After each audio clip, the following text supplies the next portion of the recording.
अब आदर्शवाद के अनुसार शिक्षा की रूपरेखा क्या होगी, इस पर चर्चा करते हैं। आदर्शवाद में सबसे पहले यूनानी जो दार्शनिक प्लेटो थे, उन्होंने सुकरात के अनुसार शिक्षा पाई और उसके बाद वह भारत आए।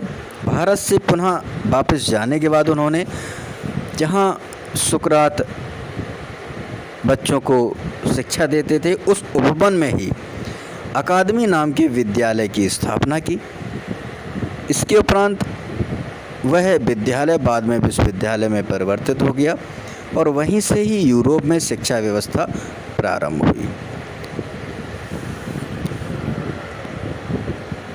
शिक्षा की जो रूपरेखा है वो निम्नलिखित है। शिक्षा का संप्रत्यय।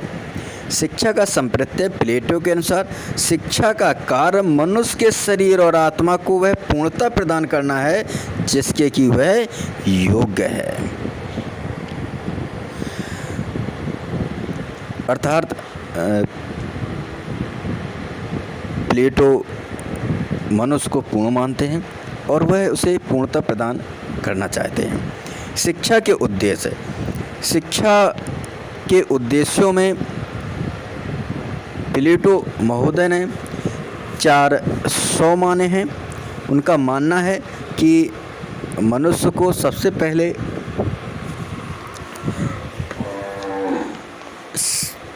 सामाजिक स्व की प्राप्ति होनी चाहिए, इससे सामाजिक विकास होता है। तो ये सामाजिक विकास के उद्देश्य से संबंधित है, इसको आप लिख सकते हैं। उसके बाद उनका मानना है कि मानसिक स्व की प्राप्ति बालक को करना चाहिए। मानसिक स्व की प्राप्ति से मानसिक एवं बौद्धिक विकास की प्राप्ति होती है। इसमें पहला एक स्व छूट गया है। सबसे पहले आएगा प्राकृतिक स्व। प्राकृतिक स्व से शारीरिक विकास, सामाजिक स्व से सामाजिक विकास और मानसिक स्व से मानसिक एवं बौद्धिक विकास। ये उद्देश्य निकलेंगे और इसकी जब उद्देश्य पूरी हो जाएगी तो ये स्व अपने आप ही प्राप्त हो जाएंगे। इसके बाद वो कहते हैं कि आध्यात्मिक स्व। आध्यात्मिक स्व से आध्यात्मिक विकास की बात करते हैं। पांचवा उद्देश्य है श्रेष्ठ नागरिक निर्माण। तो क्रम से देख लेते हैं। प्रथम उद्देश्य शारीरिक विकास का उद्देश्य जो प्राकृतिक स्व से संबंधित है। दूसरा सामाजिक विकास का उद्देश्य जो सामाजिक स्व से संबंधित है। तीसरा मानसिक एवं बौद्धिक विकास का उद्देश्य जो मानसिक स्व से संबंधित है। और आध्यात्मिक विकास का उद्देश्य आध्यात्मिक स्व से संबंधित है। तथा पांचवा उद्देश्य है श्रेष्ठ नागरिक निर्माण का उद्देश्य।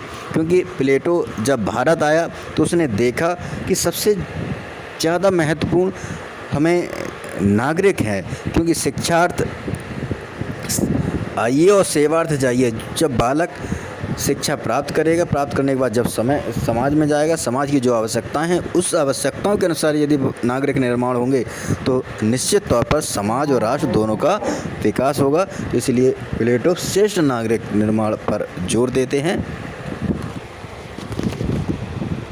और ये उद्देश्य हमने आपको लिखा दिए हैं। इसमें से श्रेष्ठ नागरिक निर्माण का अगर आप चाहेंगे तो हम लिखा देंगे और बाकी हमने आपको लिखा दी हैं, आप पीछे से लिख सकते हैं।